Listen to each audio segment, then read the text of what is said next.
अभी जो डिजीज हम सीखने जा रहे हैं वो है sickle cell anaemia. Sickle cell anaemia जो डिजीज है ये भी बच्चों ऑटोसोमल रिसेसिव डिजीज है। ये भी प्योटोपिक का एक बहुत बड़ा एग्जांपल है। इसमें भी ऑटोसोमल रिसेसिव का केस। अच्छा यहाँ डिजीज आप देखिए क्या केवल होमोजाइगस में हुई? अच्छा डिजीज किसमें हुई? केवल होमोजाइगस। होमोजाइगस में डिजीज बता रिसेसिव। अच्छा होमो है तो दोनों में होती तो डोमिनेंट, लेकिन ये रिसेसिव डिजीज है। ये भी बच्चों सेम यही ऑटोसोमल रिसेसिव डिजीज है। यहाँ पर अगर आप इस आरबीसी की बात करेंगे तो यहाँ आरबीसी के अंदर आप सभी जानते हो ऐसे हीमोग्लोबिन के मॉलिक्यूल। क्या हीमोग्लोबिन का फंक्शन जानते हो? बताइए क्या काम करता है? क्या ऑक्सीजन को ट्रांसपोर्ट करता है? एक ही आरबीसी के अंदर ऐसे काफी सारे हीमोग्लोबिन के मॉलिक्यूल प्रेजेंट होते हैं। अब बच्चों आपको समझाने के लिए ये जो हीमोग्लोबिन है मैंने इसको थोड़ा सा अंदाज करके यहाँ बाहर बना दिया। ये हीमोग्लोबिन, इस हीमोग्लोबिन की स्ट्रक्चर में जरा ध्यान से देखिएगा, 1 2 3 4 टोटल 4 चेन दिख रही है। इनमें 2 अल्फा होती है और 2 बीटा। ये अल्फा बीटा क्या है? हाँ ये छोटे छोटे प्रोटीन या छोटे छोटे पॉलीपेप्टाइड है। ये बच्चों पॉलीपेप्टाइड आप सभी जानते हो प्रोटीन बनाने के लिए हमारे अंदर सारी इंफॉर्मेशन क्या जीन के पास है? अल्फा की भी हमारे अंदर जीन होगी तो बीटा की भी अपने अंदर जीन होगी, लेकिन बात आती है वो जीन कहाँ है? तो जब अल्फा की जीन को ढूंढा गया तो ये प्रेजेंट होती है क्रोमोसोम नंबर 16 पर। इस क्रोमोसोम नंबर 16 पर किसकी जीन लगी है? अल्फा। सिमिलरली यहाँ पर जो जीन लगी है और ये जीन है क्रोमोसोम नंबर 11 पर, और 11 पर जीन बैठी होती है बीटा की। याद रखना अल्फा की जीन बोलो बोलो 16 पर और बीटा की जीन 11। अब बच्चों होता क्या है जब इस जीन के अंदर यहाँ पर मान लीजिए म्यूटेशन हुआ, अच्छा यहाँ पर जो म्यूटेशन होता है वो इस बीटा की जीन में होता है। सिकल सेल एनीमिया के केस में याद रखना कभी भी अल्फा में कोई गड़बड़ नहीं होती। सिकल सेल एनीमिया में जो भी प्रॉब्लम आती है हमेशा बीटा। जैसे बच्चों जीन में म्यूटेशन हुआ इससे ये जो बीटा चेन बनी है ये बीटा चेन यहाँ पर कुछ एबनॉर्मल बन जाता है। अच्छा एबनॉर्मल में होता क्या है कि इसमें जो 6th अमाइनो एसिड है ये बच्चों ग्लूटामिक एसिड की बजाय यहाँ पर आ जाता है वैलिन। कभी पढ़ा हमने ऐसा? बताइए म्यूटेशन होने से छठे नंबर पर ग्लूटामिक की जगह वैलिन आ जाता है। अच्छा ये सब प्रॉब्लम किसकी वजह से हुई? यहाँ म्यूटेशन बच्चों जीन में पॉइंट पर होती है। अच्छा पॉइंट पे म्यूटेशन हुआ तो क्या एक तरह का पॉइंट म्यूटेशन हुआ? कैसे कई बार आप जीन म्यूटेशन भी कह सकते हैं। आप इसे चाहे तो पॉइंट म्यूटेशन बोलो या जीन म्यूटेशन बोलो। बात देखिए मैंने आप लोगों को पहले सिखाया था जीन या पॉइंट म्यूटेशन दो टाइप के होते हैं। उसमें एक होता है सब्स्टिट्यूशन और एक होता है फ्रेमशिप। कभी नाम सुना है? तो यहाँ पर जो म्यूटेशन आता है ये सब्स्टिट्यूशन। तो म्यूटेशन में पॉइंट म्यूटेशन में भी कौन सा? फिर बच्चों जो सब्स्टिट्यूशन होता है इसके भी दो पार्ट होते हैं, ट्रांजिशन और ट्रांसवर्जन। कुछ याद है क्या? और यहाँ म्यूटेशन कौन सा टाइप है? ट्रांसवर्जन। ये ट्रांजिशन ट्रांसवर्जन नाम सुने? प्यूरिन को प्यूरिन से रिप्लेस, ट्रांजिशन प्यूरिन की जगह पायरिमिडिन, ट्रांसवर्जन। बताओ ये कौन सा म्यूटेशन है? तो यहाँ पे बच्चों पॉइंट म्यूटेशन है, उसमें भी सब्स्टिट्यूशन है, उसमें भी ट्रांसवर्जन। अब ये सब कैसे होता है मैं यहाँ पर आपको समझाऊं। अगर बच्चों नॉर्मल पर्सन है तो उसके अंदर यहाँ पर क्रोमोसोम नंबर 11 पे सभी बच्चों बताएंगे यहाँ जो जीन होगी नॉर्मल या म्यूटेंट। नॉर्मल पर्सन है तो नॉर्मल, और नॉर्मल जीन को हम लिखेंगे HbA से। बताइए नॉर्मल जीन को कैसे लिखा? लेकिन इसमें जब म्यूटेशन हो जाता है तो अब जीन बन जाती है HbS। बताइए नॉर्मल जीन HbA और म्यूटेट हो गए तो अब इस HbA HbS में क्या होता है मैं इसे डायग्राम से आपको ऐसे जो डायग्राम मैं यहाँ पे बनाऊंगा वो अपने मॉड्यूल में सेम बना रखा है तो आपको बनाने की जरूरत नहीं है। आप तो बस इतना सा बता दो कि इसकी अल्फा की जीन कहाँ बैठी है, बीटा की जीन कहाँ बैठी है। अपने एनसीईआरटी में आगे लिखा भी है तो आप लोग किसी आगे पूछूंगा भी मैं इनके बीटा चेन में कैसे ये चेंजेस आ जाता है उसको बच्चों समझें। यहाँ पर मैंने HbA जीन लिखी और यहाँ उसका म्यूटेंट फॉर्म HbS लिखा। अच्छा यहाँ पर पहले मैं नॉर्मल के समझाता हूँ फिर म्यूटेशन के बात समझते हैं। डीएनए के अंदर आप सभी बच्चे जानते हैं दो स्ट्रैंड होती है, एक तो होती है सेंस और एक एंटी सेंस। क्या दोनों से आरएनए बनता है? आरएनए हमेशा एक से बनता है, सेंस या anti sense. Very good. Anti sense वाला क्या 3 to 5 होता है? तो इसी 3 to 5 वाली यानी एंटी सेंस से बच्चों ये आरएनए बनेगा। अच्छा जब आरएनए का फॉर्मेशन होता है तो आरएनए के अंदर आप लोग सभी जानते हैं 3 3 नाइट्रोजन बेस का ऐसे पेयर बनता है जिन्हें हम कोडोन कहते हैं। ये तीन को मिला के क्या कहते हैं बताओ? अगले तीन, ये पहला कोडोन, दूसरा, तीसरा, चौथा, पांचवा, ये कौन सा? छठा। मैं बस यहाँ छठे कोडोन को ड्रॉ कर रहा हूँ क्योंकि सारी गड़बड़ छठे में ही है। यहाँ पे होता क्या है ये बच्चों सी है तो आरएनए में क्या जाएगा? जी। टी का, सी का तो क्या 6 कोडोन GAG आ गया। अब बच्चों GAG 6 कोडोन है फिर बाकी 7 भी होगा, 8 भी होगा एंड सो ऑन। अब बच्चों यहाँ mRNA से फाइनली बनती है बीटा चेन। अच्छा जब बीटा चेन बनेगी तो पहले कोडोन से पहला अमाइनो एसिड, दूसरे से दूसरा, तीसरे से तीसरा, चौथे से चौथा, पांचवे से पांचवा। अच्छा ये कोडोन कौन से नंबर? छठे। तो छठे नंबर, छठे तो छठे कोडोन की वजह से ये 6th अमाइनो एसिड है और ये 6th अमाइनो एसिड आ गया ग्लूटामिक एसिड। अच्छा अगर छठे नंबर पे ग्लूटामिक एसिड है तो ये पूरी की पूरी चेन नॉर्मल बीटा चेन है। अच्छा छठे नंबर पर क्या होना चाहिए? Glutamic acid. तो क्या चेन नॉर्मल होगी? इस ग्लूटामिक एसिड का कोडोन क्या? GAG। कभी बच्चों भूल जाते हैं याद रखना यहाँ पर G4, इस ग्लूटामिक एसिड का कोडोन क्या? GAG। कभी बच्चों भूल जाते हैं याद रखना यहाँ पर G4 ग्लूटामिक A4। हाँ तो शॉर्ट में रखना G मतलब ग्लूटामिक एसिड 4 करेगा ना, अरे नाम ही तो आ गया है ना, तो कभी ऐसे ध्यान रखना G मतलब ग्लूटामिक एसिड। अच्छा इसको आप लोग सिंपली ऐसे भी याद रख सकते हो। मैंने आप लोगों को बहुत पहले समझाया भी था जैसा सेंस स्टैंड होता है वैसा आरएनए बनता है, जैसा सेंस होता है वैसा ही बताओ आरएनए सेंस में क्या है? तो आरएनए में भी GT आएगा। अरे तो सिमिलरिटी तो होता है। अच्छा इसलिए तो उसको सेंस बोलते थे क्योंकि आरएनए के जैसा होता है। हर बात समझ में? अच्छा छठे नंबर पर अगर ग्लूटामिक एसिड आ गया तो क्या बीटा चेन नॉर्मल है? बताओ यहाँ बीटा चेन नॉर्मल या एबनॉर्मल? तो हीमोग्लोबिन के साथ, और हीमोग्लोबिन सारी नॉर्मल है तो क्या आरबीसी का शेप भी नॉर्मल हो जाएगा? कौन सा शेप? तो ये बाइकॉन्केव शेप की आरबीसी जो हम सबके अंदर दिखती है ये एक नॉर्मल केस होता है। अब जो हुआ क्या जब यहाँ म्यूटेशन हुआ तो HbA वाला क्या HbS में कन्वर्ट हो गया?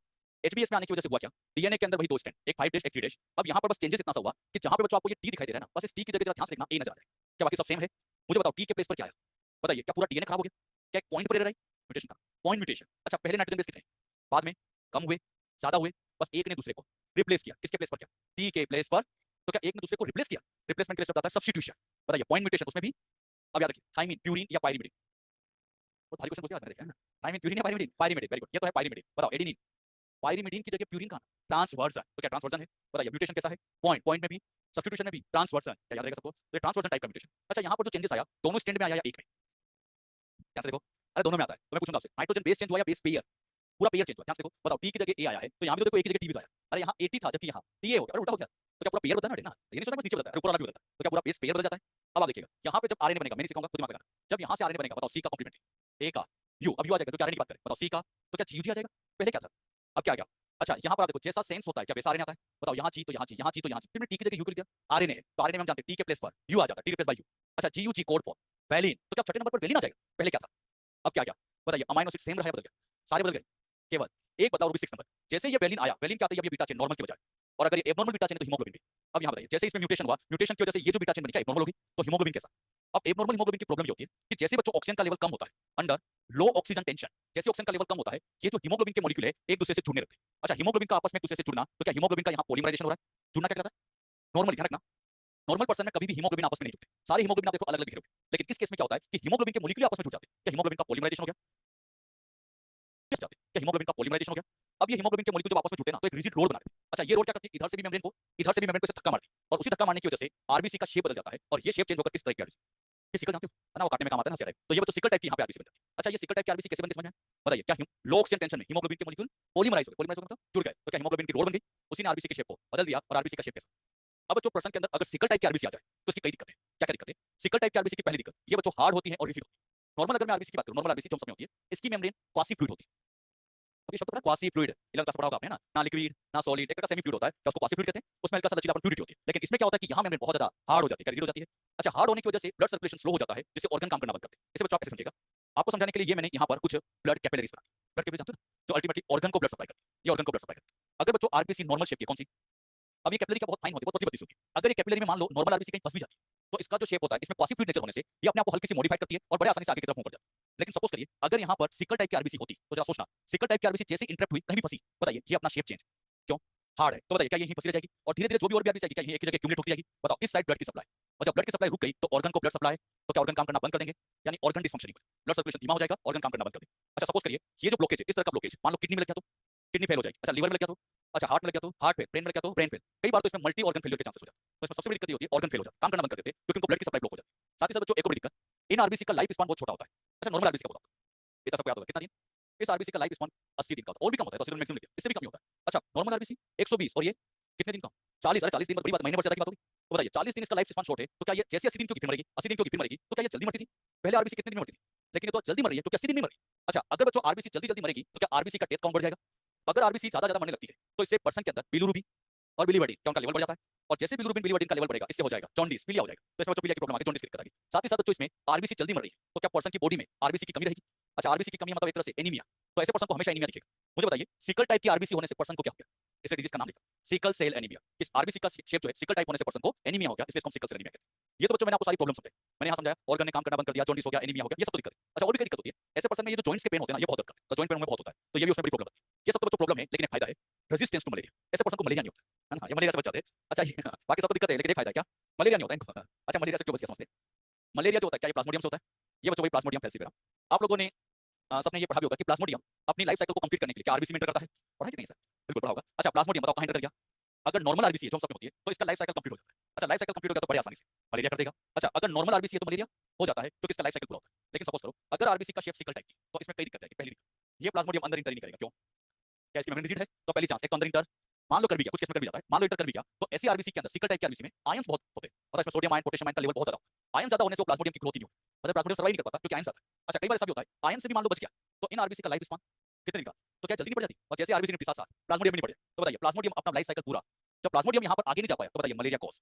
तो बताइए सिकल टाइप की आरबीसी होने से पर्सन को मलेरिया नहीं होता, तो क्या ऐसे पर्सन मलेरिया से बच जाते? इसलिए मैंने लिखा रेजिस्टेंस टू मलेरिया, ये मलेरिया से बच जाता है। नॉर्मल पर्सन को मलेरिया, लेकिन जिनमें सिकल टाइप की आरबीसी होती है उनको मलेरिया नहीं होता। क्यों नहीं होता समझ में आया? बताओ क्यों नहीं होता?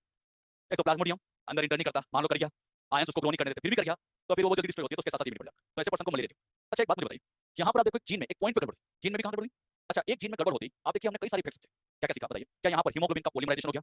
बताइए क्या आरबीसी का शेप बदल गया? क्या मल्टी ऑर्गन फेलियर हो गया? जॉन्डिस की प्रॉब्लम, अनीमिया की प्रॉब्लम, मलेरिया से बच भी गया? कितनी जीन? एक एक effect, one gene many effect, pleiotropy. हम ये सीख रहे हैं आज कि प्लियोट्रॉपिज्म में ये होता है कि गड़बड़ तो एक जगह होती है, थोड़ी सी गड़बड़ होती है, लेकिन इफेक्ट इतने सारे आ जाते हैं। तो ज्यादातर जेनेटिक डिजीज में ये होता है कि एक जीन तो एक खराब होती है, लेकिन इफेक्ट सिम्टम बहुत सारे आते हैं, इसलिए बच्चों इसको कहते हैं प्लियोट्रॉपिज्म शो करता है। जो बात मैंने आपको यहाँ समझाई, क्लियर हुई सबको? अब बच्चों इससे क्वेश्चन क्या आते हैं वो मैं आपसे, सिकल सेल बनती ही नहीं, बनती तो है लेकिन वो एक नॉर्मल बनती, तो ये नहीं सोचना कि बीटा चेन नहीं बनी, बनी तो है लेकिन। अच्छा, अल्फा की gene chromosome number 11, sorry 16, alpha की जीन, अरे उल्टा हो गया, अल्फा की जीन तो 16 और बीटा की जीन 11। यहाँ पर क्या फिफ्थ कोडन बदलता है? क्या 6 बदलता है? अच्छा, 6 कोडन में यहाँ पर जीयूजी की जगह जीएजी आ गया, जीएजी की जगह जीयूजी आ गया, क्या बात समझे? अच्छा, ये चेंजेस होने से वैलिन की जगह ग्लूटामिक आ गया, नहीं ग्लूटामिक की जगह वैलिन आ गया। सबसे ज्यादा गड़बड़ ये करते हैं बच्चों, मतलब आप कभी इसका पेपर लिखा पुराने ये करते हो। कितने जीन है? एक के दो अलील है, कौन कौन से? सिकल सेल एनीमिया में ये बच्चों मैंने 1 जीन ली और उस जीन के दो अलील है, एच बी ए अलील और एच बी। बताइए क्या ये मल्टीपल अलील का केस हो गया? अरे मल्टीपल नहीं है, मल्टीपल तो तब बोलते हैं दो से ज्यादा, ये मल्टीपल का केस। अच्छा, 3 जीनोटाइप बनेंगे, बोलो कौन कौन से? क्या वो लिख सकते हो? देखो फटाफट, देखो फटाफट, कहाँ नॉर्मल कहाँ पे किसके जीनोटाइप लिखो एक बार? एच बी ए, क्या यहाँ नॉर्मल होगा? अच्छा, इसमें आरबीसी बताओ एक बार, ऑल आर बाई कॉन्केव, जितनी भी आरबीसी होगी ना तो सारी की सारी ऐसे ही biconcave. HBS normal but carrier. इसमें बच्चों ये जो कैरियर लिखा ना, इसके आगे ब्रैकेट में ट्रेट शब्द जरूर लिखा। एनसीईआरटी में ट्रेट वर्ड लिखा, तो आप भी लिखेगा तो क्वेश्चन में ट्रेट लिखेंगे। कैरियर के लिए क्या शब्द बोला? Trait of sickle cell anaemia, carrier of sickle cell anaemia या ट्रेट ऑफ सिकल सेल। अच्छा, इसमें आरबीसी आप बताओ, क्या बाइकॉन क्या होगी? क्या इसमें सिकल टाइप की होगी? होगी थोड़ी बहुत। इसमें जो दोनों तरह की आरबीसी देखने को मिल सकती है। अच्छा, एचबीए की वजह से, एचबीए की वजह से कौन सी? बाइकॉन की। तो एचबीएस से सिकल, बताइए दोनों में से किसने एक्सप्रेशन लिखा? दोनों कोडोमिनेंस। जब बच्चों मैं आपको कोडोमिनेंस समझाता, मैंने एक एग्जांपल ये भी लिखा है, याद है कुछ ना? तो कोडोमिनेंस का एक बहुत बड़ा एग्जांपल सिकल सेल एनीमिया के कैरियर, क्योंकि इसमें बच्चों दोनों का एक्सप्रेशन।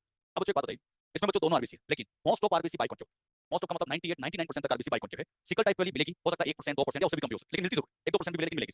अच्छा, अब यहाँ पर ज्यादातर आरबीसी बाइकॉन के है, तो क्या ये पर्सन अपनी नॉर्मल लाइफ जी सकता है? यस। ये पर्सन सोचे कि मैं अगर सेंचुरी लगाऊं, मतलब 100 साल जीऊं, तो ये बच्चों सेंचुरी लगा सकता है, 100 साल भी आराम से जी सकता है, कोई दिक्कत नहीं। बस ऐसे पर्सन को एक एडवाइस दी जाती है, ऐसे पेशेंट को इन्हें कहा जाता है कि बॉडी में कभी भी ऑक्सीजन का लेवल कम ना हो, क्योंकि बच्चों अगर ऑक्सीजन का लेवल कम हो गया तो दिक्कत आ जाएगी। क्योंकि जैसे ऑक्सीजन का लेवल रिड्यूस हुआ, बताइए हीमोग्लोबिन पॉलीमराइज, तो वो सिकल टाइप की नंबर बढ़ जाएगी। अरे बात समझ रहे? तो ऐसे पेशेंट को ये एडवाइस जरूर दी जाती है कि कभी भी बॉडी में ऑक्सीजन का लेवल कम ना हो। मतलब कभी बच्चों ऐसे एरिया में जहां ऑक्सीजन कम हो, जैसे हाई एल्टीट्यूड पे ना, मतलब हिल स्टेशन पे ना जाता ऊपर, क्योंकि वहां पे जैसे ऑक्सीजन का लेवल कम होगा इनको प्रॉब्लम आ जाती है। या कभी बच्चों इस तरह की एक्सरसाइज ना करें जिसमें ऑक्सीजन का लेवल बहुत कम हो जाए, बस इनको ये एडवाइस दी जाती है कि ऐसा बॉडी में ऑक्सीजन का लेवल मेंटेन रहे। अच्छा, एचबीएस बोलो, हाँ, अफेक्टेड या यही एक तरह से होगा, इसी को होगा सिकल सेल अनीमिया, इसी को सिकल सेल अनीमिया। अच्छा, इसमें आरबीसी सिकल टाइप, इसमें जो आरबीसी आई सिकल टाइप की। अच्छा, अगर इनको सिकल सेल अनीमिया हो गया तो जरा सोच के बताना, क्या इनमें ऑर्गन ढंग से काम नहीं करेंगे? इनमें बच्चों मल्टी ऑर्गन फेलियर के चांसेस बहुत होते हैं। कभी ब्रेन काम करना बंद कर देगा, किडनी ने काम करना बंद कर दिया, तो मल्टी ऑर्गन फेलियर। साथ ही साथ ऐसे पेशेंट को एनीमिया बहुत कॉमन होता है, पता है, इनमें ब्लड की कमी बहुत होती है, और साथ ही साथ जॉन्डिस की प्रॉब्लम भी हमेशा रहती है। अच्छा, इतनी सारी में प्रॉब्लम रहती है, इस वजह से ये पूरी तरह से सर्वाइव नहीं कर पाते, मतलब यहाँ पर इनकी डेथ बहुत जल्दी होती है, डेथ ड्यूरिंग चाइल्डहुड, बचपन में ही डेथ हो जाती है। मतलब यहाँ पर ये चीज इस पर्सन को सेंचुरी लगाने नहीं देती, उससे पहले आउट कर देती है ना? तो यहाँ बच्चे बहुत जल्दी आउट हो जाते हैं, तो इसलिए बच्चे इसको कहा जाता है लीथल जीन, घातक है, ये घातक जीन। अच्छा, लीथल क्यों का समझे ना, है ना? क्योंकि ये बहुत खतरनाक है, पर्सन को मार देती है, तो ये लीथल जीन का केस। अर्ली स्टेज, लाइफ के अर्ली स्टेज बचपन होता है, उसी में बच्चों की डेथ होती है, बहुत जल्दी आकर। अच्छा, क्वेश्चन एचबीएस और यहाँ जाएंगे एचबीएस। अब यहाँ पर बच्चों ये पर्सन बताइए नॉर्मल। अच्छा, इसको बताओ, हाँ नॉर्मल बट कैरियर। अच्छा, ये बताइए नॉर्मल बट कैरियर, ये भी कैरियर। अच्छा, लास्ट वाला अफेक्टेड, क्या लास्ट वाला अफेक्टेड आ जाएगा? तो ये बच्चों अफेक्टेड हो जाएगा। अब आप लोगों से पूछा नॉर्मल, बताइए क्या ये नॉर्मल है? ये क्या कैरियर नॉर्मल नहीं होते? अरे कैरियर में कोई सिम्टम थोड़ी आते हैं, बताइए ये भी नॉर्मल, ये भी नॉर्मल, तो टोटल नॉर्मल यहाँ 3/4 × 100 75। इस क्वेश्चन को मेरा सोल्व करने का सही पर्पस था, क्योंकि बच्चे इसमें क्या करते हैं, जब क्वेश्चन देते हैं नॉर्मल, तो नॉर्मल में केवल इसी को नॉर्मल लिख सकते हैं। वो कहते हैं सर ये तो कैरियर है, कैरियर आल्सो नॉर्मल। अरे कैरियर में कुछ, अच्छा कैरियर पर्सन आपको नजर में आ जाते हैं, कोई पता नहीं चलता, क्योंकि कैरियर में सिम्टम थोड़ी नजर आ रहे हैं, तो कैरियर भी नॉर्मल, कैरियर भी नॉर्मल, तो नॉर्मल पूछा है तो आप 75 बताएं। अब इसमें क्या मैक्सिमम बच्चे इसका 25 लगा, वो गलती है। आगे से क्वेश्चन में फिर कराऊंगा, आज गलती हो गई कोई बात नहीं, अगली बार नहीं नीचे। हाँ ज्यादा पड़ेगा, बताइए कैरियर, ये तो सबका सही है, 2/4 × 100 कितना परसेंट? 50। भाई ये कैरियर है, कैरियर 2/4। अच्छा, अफेक्टेड वाले, अफेक्टेड 1/4 × 100 कितना आ जाएगा? 25। इसमें बस एक ही क्वेश्चन में गलती होती है, इस नॉर्मल वाले, समझ आ गया? एक question, which of the following, which of the following is an example of, which of the following is an example of pleiotropic gene, which of the following is an example of pleiotropic gene? उसमें पहला phenylketonuria, दूसरा sickle cell anaemia, third albinism, and fourth L कैप्टोन्यूरिया।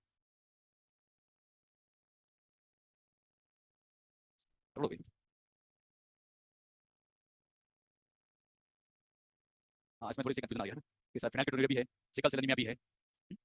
तो sickle cell में भी तो पढ़ा है, एक जीन का इफेक्ट, ऑर्गन काम करना बंद, जॉन्डिस हो गया, एनीमिया हो गया, रेजिस्टेंट मलेरिया हो गया। फर्स्ट रीजन लिखो एनसीईआरटी, है ना? देखो लिखो एनसीईआरटी, क्योंकि मुझे पता है बाद में पूछोगे सर ये भी तो सही था। एक्चुअली में बच्चों एक बार क्या हुआ था, ऐसा क्वेश्चन आ गया था, उसमें मैं तो आपसे कहूंगा मोस्ट ऑफ जेनेटिक डिजीज, मैंने ये लिखा था थोड़ी देर एनसीईआरटी में, हमने लिखा है मोस्ट ऑफ जेनेटिक डिजीज क्या प्लियोट्रोपिक होती है? अच्छा, इवन आप देखो ना एल्बिनिज्म में प्लियोट्रोपिज्म में आ जाता है, कई सारी डिजीज है जो प्लियोट्रोपिज्म शो करती है, लेकिन मैंने भी फिर भी पीक्यू पे क्यों किया? बस एनसीईआरटी में जहां प्लियोट्रोपिक जीन लिखी ना, वहां एक एग्जांपल लिखा फिनाइल कीटोन्यूरिया, इससे बच्चों में एग्जांपल। तो एक बार ऐसा आ गया था, तो उसमें क्या बच्चे कंफ्यूज हो गए कि सर सभी तो सही है। हां है, लेकिन हम फिर भी एक के साथ रीजन समझ गए आप। आज बच्चों आप एनसीईआरटी में क्या पढ़ोगे? 2 यहाँ 1 यहाँ 0। अच्छा, डोमिनेंट क्या कम होते जा रहे हैं, यहाँ पर जब हाइट निकाली समझाने के लिए लेता हूं 100 सेंटीमीटर, यहाँ जब हाइट निकाली समझाने के लिए 50। अब यहाँ पर दो ऑप्शन है 100 या 75, तो यहाँ जब हाइट चेक की तो अगेन 100 ही आई, तो हमने क्या देखा, डोमिनेंट 2 है तब भी 100, 1 है तब भी, डोमिनेंट 2 है या 1 है उससे फर्क। अच्छा, यहाँ पर डोमिनेंट एलील के नंबर से कोई लेना देना, बस उसकी क्वालिटी से मतलब। क्वालिटी का मतलब ये होता है कि कैपिटल टी होना चाहिए। ध्यान से देखिए, क्या यहाँ कैपिटल टी है 100 सेंटीमीटर, क्या कैपिटल टी है 100 सेंटीमीटर, कैपिटल टी नहीं है इससे 50 है, मतलब यहाँ बस आपको क्या देखना है कैपिटल टी है या नहीं है। अब कैपिटल टी 2 है या कैपिटल टी 1 है, इससे कोई फर्क, बस कैपिटल टी होना चाहिए। तो कैपिटल टी आ गया तो 100, कैपिटल टी आ गया तो 100, कैपिटल टी नहीं आया इससे 50। तो बताओ यहाँ किसका कहता है डोमिनेंट एलील की क्वालिटी का, तो इसलिए इस कैरेक्टर का नाम क्वालिटेटिव। अच्छा, इसमें 100 को मैंने कह दिया मैक्सिमम हाइट, 100 हो गई मैक्सिमम, तो बताओ 50, एक मैक्सिमम आ गई, एक मिनिमम आ गई, मतलब दो हाइट आ गई, कोई इंटरमीडिएट नहीं है। ये प्लांट में अभी तक नहीं पड़ा कि एक टॉल होता था और एक ड्वार्फ होता था, बीच में कोई हाइट नहीं आती थी। लेकिन अगर बच्चों ह्यूमन पॉपुलेशन की बात करें, हमारी पॉपुलेशन, तो ह्यूमन पॉपुलेशन में भी एक सबसे ज्यादा टॉल हो जाता होगा, एक सबसे ज्यादा ड्वार्फ होता होगा, क्या बीच वाले नहीं होते? हम सबकी हाइट देखिए कितने सारे इंटरमीडिएट है, कितने सारे ग्रेडियंट है। बात आती है हमारे अंदर इतने सारे इंटरमीडिएट क्यों आ रहे हैं? वो इसलिए आ रहे हैं क्योंकि अपनी जो हाइट है वो क्वालिटेटिव नहीं क्वांटिटेटिव है। अगर बच्चों अपनी हाइट की बात करें तो ह्यूमन की हाइट को कंट्रोल करने के लिए यहाँ रिस्पॉन्सिबल होती है 5 जीन्स। ये 5 जीन्स मिलकर ह्यूमन की हाइट को कंट्रोल करती है। अच्छा ये 5 जीन ऐसे समझेगा, जैसे ये क्रोमोसोम, यहाँ क्रोमोसोम, इसी तरह से ये क्रोमोसोम, इसी तरह से ये क्रोमोसोम। अच्छा यहाँ के जीन ए और यहाँ पर भी ए, ये बी, यहाँ ये सी, यहाँ ये डी, यहाँ ये ई। बताओ कितनी जीन होगी? 1 2 3 4 5, 5 है। अच्छा इसी जीन के कितने अलील है? बोलो बोलो। इसके तो टोटल अलील 10, अलील 10 हो जाएंगे, लेकिन जीन तो, अच्छा 5 जीन कौन कौन सी? ए बी ई, जीन तो 5 है, लेकिन उनके अलील कितने हो जाएंगे? 10। अगर मान लीजिए मैंने सारे के सारे ऐसे डोमिनेंट लिए, capital capital capital B capital B capital C capital C, सारे के सारे डोमिनेंट लिए। बताओ नंबर ऑफ डोमिनेंट कितने? डोमिनेंट अलील अलील 10, जीन 5 लेकिन अलील तो 10 हो जाएंगे ना। अच्छा 10 क्यों हो गए? हर जीन के तो अलील आ जाएंगे। चलिए आगे बढ़ते हैं। इस बार बच्चों मैंने जीनोटाइप ऐसे लिखा, capital A small A, capital B capital B capital C, सारे के सारे फिर डोमिनेंट। इस बार आप देखो केवल एक मैंने रिसेसिव लिया, बाकी सारे डोमिनेंट है, तो डोमिनेंट इस बार 9 आ जाएंगे। ऐसे बच्चों मैंने यहाँ पर और कम किए, जैसे यहाँ इस बार ले लिया मैंने 8, यहाँ मैंने इस बार ले लिया 7, इसी तरह से यहाँ ले लिया मैंने 6, यहाँ पे और कम ले लिया 5, ऐसे यहाँ पर मैंने 4, यहाँ पर 3, यहाँ पे 2, यहाँ पे 1, और एक लास्ट में सारे के सारे मैंने रिसेसिव ले लिए। अच्छा सारे के सारे अगर मैं रिसेसिव ले लेता हूँ, बताओ डोमिनेंट कितने आ जाएंगे? 0। अब यहाँ पर अपनी हाइट में क्या होता है, जब सारे डोमिनेंट थे तो समझाने के लिए जो अपनी हाइट मैंने ली है सिखाने के लिए, ये 200 सेंटीमीटर है। बताओ मैक्सिमम हाइट 200 आई कब? सारे डोमिनेंट ले लिया 200 आ जाएगी। अब बताओ यहाँ डोमिनेंट 10 की वजह कितने हो गए? क्या डोमिनेंट कम हो गया? अगर बच्चों ये क्वालिटी कैरेक्टर होता तो यहाँ पे भी 200 आती, लेकिन ये कैरेक्टर क्वालिटी नहीं, तो क्या डोमिनेंट की क्वांटिटी कम हो गई? कितने डोमिनेंट बचे? 9। तो यहाँ हाइट थोड़ी कम होकर मान ली जाएगी 190, यहाँ मान लेते हैं 180, यहाँ आ गई 170, यहाँ 160, यहाँ 150, 140, 130, 120, 110। अब बताइए यहाँ डोमिनेंट कितनी? अच्छा एक भी डोमिनेंट नहीं है, सारे के सारे रिसेसिव है, तो जिसमें सारे रिसेसिव होंगे वो पैदा नहीं होगा, पैदा होने का हक सबको है, तो क्या एक मिनिमम हाइट आएगी? चलिए यहाँ समान देने के लिए हमने हाइट दे दी है कि 100 सेंटीमीटर आती है। तो यहाँ पर आप देखेंगे जैसे जैसे डोमिनेंट एलील कम होते जा रहे हैं, क्या हाइट कम होती जा रही है? हाइट किस पे डिपेंड करे? डोमिनेंट एलील की नंबर पे, और जो नंबर पे डिपेंड करे वो कहलाता है। तो बताओ हमारी हाइट किसका एग्जांपल? क्वांटिटेटिव, लेकिन जो मटर में पी में हम पर क्या है वो क्वालिटेटिव। हर बात समझे? अच्छा ये जो 200 सेंटीमीटर है, इस 200 को मैं यहाँ लिखूंगा कि ये एक तरह का मैक्सिमम एक्सप्रेशन। अच्छा इसको मैंने मैक्सिमम क्यों लिखा? तो किसी तरह आ ही नहीं सकती, मैक्सिमम 200 ही है। तो बताइए मैक्सिमम एक्सप्रेशन कब आया? सारे डोमिनेंट साथ है, क्या मैक्सिमम आ गया? अच्छा ये जो 100 आया, इस 100 को मैं लिख देता हूँ मिनिमम एक्सप्रेशन। बताइए मिनिमम एक्सप्रेशन कब आया? क्या सारे रिसेसिव आ गए? तो ये बीच में जितने भी है क्या ये सारे इंटरमीडिएट हुए? तो यहाँ पर आप देख रहे हैं इंटरमीडिएट बहुत ज्यादा है, एक मैक्सिमम है एक मिनिमम है, लेकिन मैक्सिमम पर्सन कौन से आ जाते हैं? इंटरमीडिएट।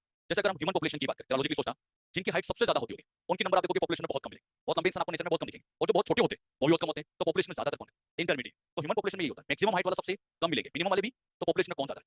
हम सबकी हाइट इंटरमीडिएट है, तो हमारी नंबर पॉपुलेशन में सबसे ज्यादा होगी, जो इंटरमीडिएट हाइट वाले होंगे वो सबसे ज्यादा होंगे। अब जो यहाँ पर आप देखिएगा ये जो 100 सेंटीमीटर ये तो आनी ही आनी है, जैसा कि मैंने आपसे कई बार कहा है मिनिमम हाइट तो आती ही आनी है। क्या मिनिमम आनी है? बताओ मिनिमम कितनी आनी? 100। तो फिर डोमिनेंट एलील क्या कर रहा है?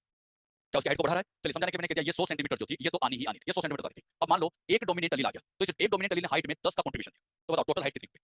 बोलो बोलो, क्या 110 हो जाएगी? अच्छा इस डोमिनेंट एलील से हाइट कितनी बढ़ी? अब ये डोमिनेंट एलील सभी बताना, ए जीन का होगा, बी का होगा, सी का या डी का? चलिए अब मैंने से पूछा, मैंने कहा ए small, B small, C small, D small, कितने डोमिनेंट? बोलो हाइट, बोलो बोलो बोलो, क्या 110 आ जाएगी? चलिए अब मैंने लिखा small capital B small, C small, हाँ तो 110 तो कैपिटल से आ रही, इससे भी हो जाएगी। मतलब यहाँ एक डोमिनेंट ए का है या बी का, इससे फर्क, बस डोमिनेंट एक होना चाहिए। अब बताओ अगर मैं 2 डोमिनेंट कर देता, अब बताना मैंने 2 डोमिनेंट कर दिया, अब बोलो क्या इस दूसरे से क्या 10 हाइट और बढ़ जाएगी? तो बताओ टोटल हाइट कितनी होगी? 120। अच्छा 3 डोमिनेंट कर दो तो क्या 130 हो जाएगी? तो ध्यान रखो जैसे जैसे डोमिनेंट एलील ऐड होते जा रहे हैं क्या फिनोटाइप भी बढ़ता जा रहा है, यानी हर डोमिनेंट एलील अपना कंट्रीब्यूशन दे रहा है। अच्छा एक डोमिनेंट एलील कितना कंट्रीब्यूशन दे रहा है? 10 का, दूसरे ने, तीसरे ने, तो क्या हर डोमिनेंट एलील कंट्रीब्यूशन देता जाएगा तो हाइट भी बढ़ती जाएगी।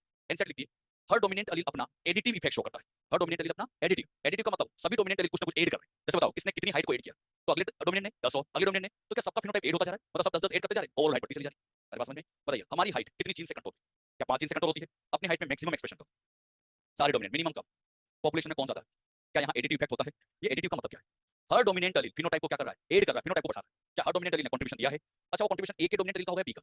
कोई सा भी, क्या सब अपना कंट्रीब्यूशन दे रहे हैं? अब बात समझना, मान लीजिए किसी में 8 डोमिनेंट एलील है, बताओ कंसेप्ट कहता है हाइट कितनी आनी चाहिए? 180।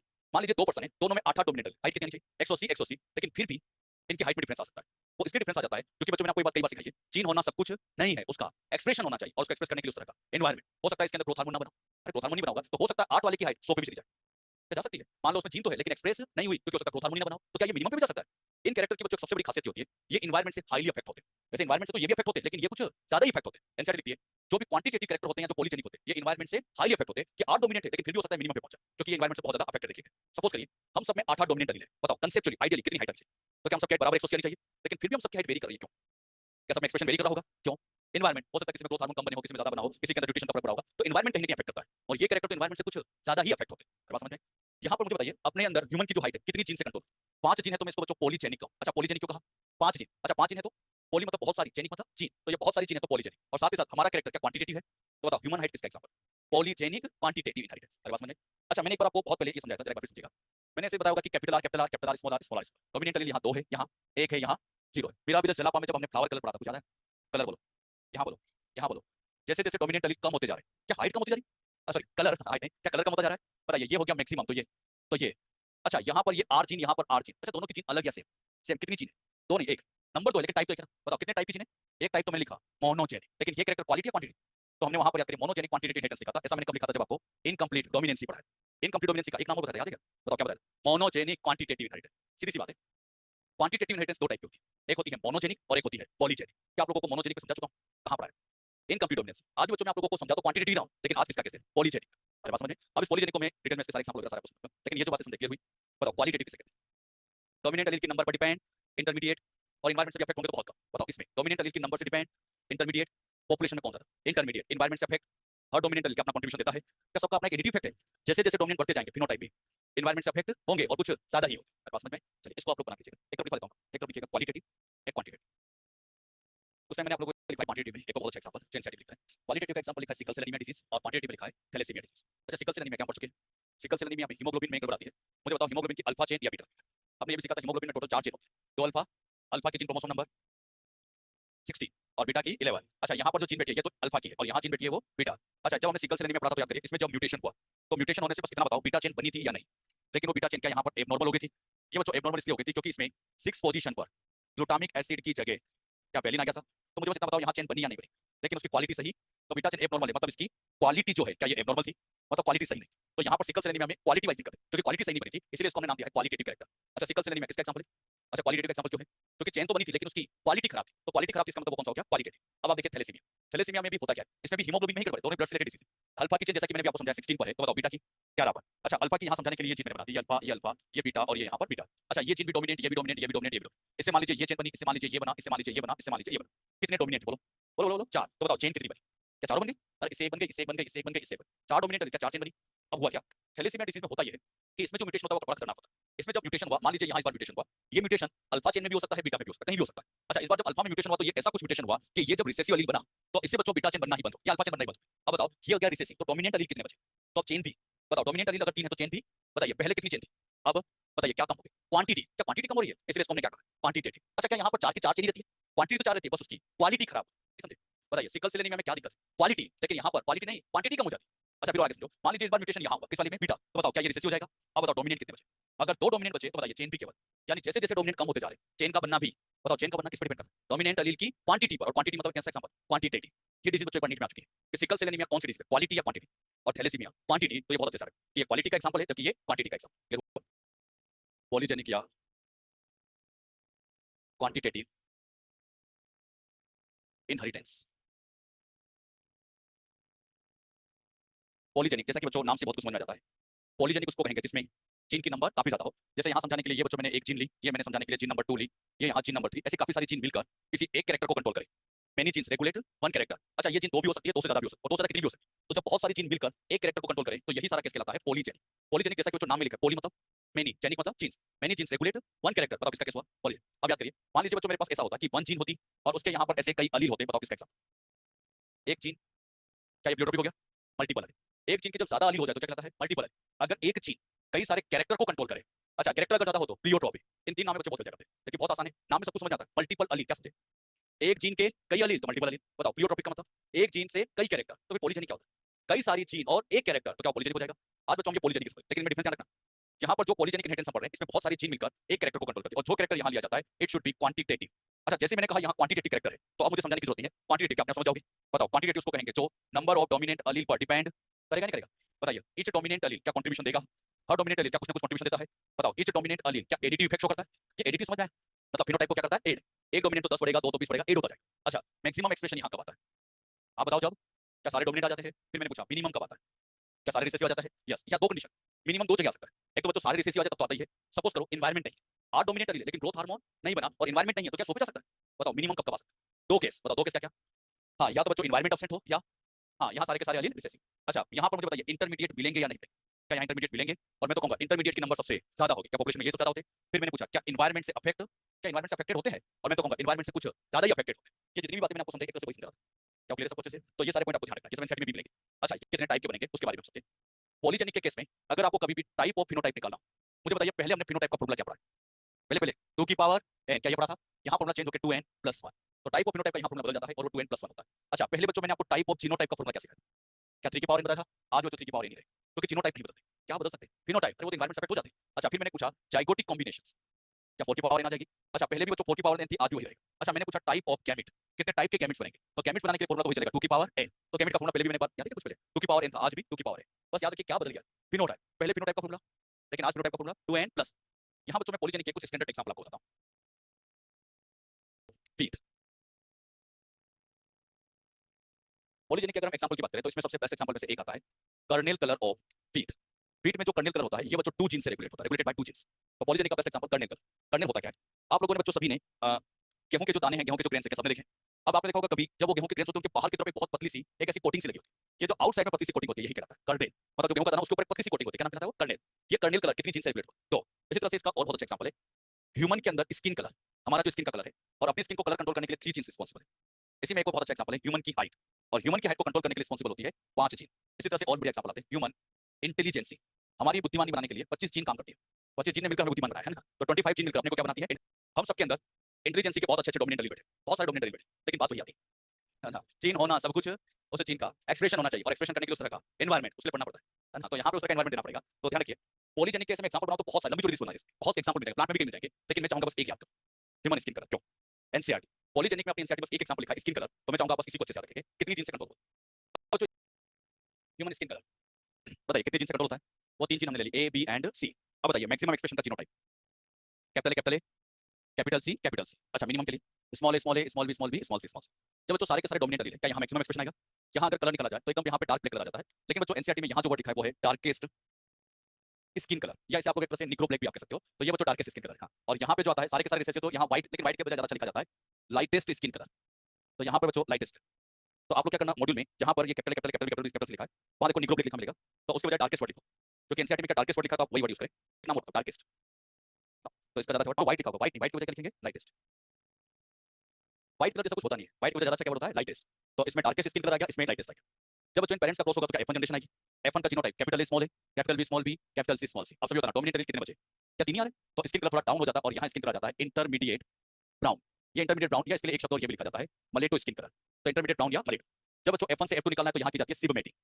सिब मेटिंग या एक नाम और दे सकते हो इनब्रीडिंग। अच्छा सेल्फिंग वर्ड बच्चों प्लांट के लिए बोला जाता है, लेकिन एनिमल्स के लिए क्या लिखा जाता है? सिब मेटिंग या इनब्रीडिंग। अब जब यहाँ पर इसमें इनब्रीडिंग कराएंगे तो दोनों का तरफ जीनोटाइप सेम लिया। अब सब बच्चों बताएगा इसमें टोटल गैमेट कितने बनेंगे बोलो? मैं सोचा तो 2 की पावर 3 क्या 8 बन जाएंगे? बताओ इधर के गैमेट 8 गैमेट इधर 8 इधर, तो क्या चेकरबोर्ड 64 का बनेगा? एक भारी भरकम सा 64 का चेकरबोर्ड बनता है। लेकिन बच्चों में 64 का चेकरबोर्ड नहीं बनाना, हम डायरेक्ट लिखेंगे